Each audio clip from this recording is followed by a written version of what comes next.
സംസ്ഥാനത്തിൻ്റെ എയിംസ് എന്ന ആവശ്യം നിരന്തരം കേന്ദ്ര സർക്കാരിനെ അറിയിക്കുന്നുണ്ട് എന്നും എന്നാൽ കേന്ദ്രത്തിൻ്റെ ഭാഗത്തു നിന്ന് അനുകൂലമായ നിലപാടുണ്ടാകുന്നില്ലെന്നും മുഖ്യമന്ത്രി പിണറായി വിജയൻ പറഞ്ഞു. എയിംസിന് നമുക്ക് അർഹതയില്ലെന്ന് ഏത് മാനദണ്ഡം വെച്ച് പറയാനും കഴിയില്ല. നിരന്തരം അഭ്യർത്ഥിക്കുന്നു, ഓരോ വർഷവും ഇല്ലാതെ പോവുകയാണ്. എയിംസിന് വേണ്ടി കാത്തിരിക്കാം എന്നതല്ലാതെ എന്ത് ചെയ്യാൻ കഴിയുമെന്നും മുഖ്യമന്ത്രി പിണറായി വിജയൻ ചോദിച്ചു. ചെറിയൊരു വേദന നമുക്കുണ്ടാക്കുന്ന ഒരു പ്രത്യേക കാര്യവും ഈ കാലയളവിൽ സംഭവിച്ചിട്ടുണ്ട്.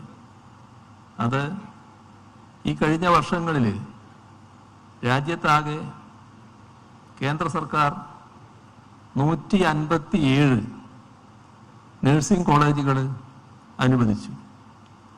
പക്ഷേ ഒന്നുപോലും കേരളത്തിന് അനുവദിച്ചില്ല.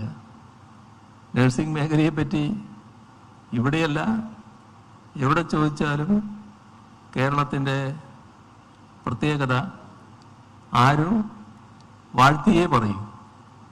പക്ഷേ ഇവിടത്തേക്ക് കേന്ദ്ര ഗവൺമെൻറ് 157 നഴ്സിംഗ് കോളേജുകൾ അനുവദിക്കുമ്പോൾ ഒന്നുപോലും അനുവദിക്കാൻ തയ്യാറായില്ല.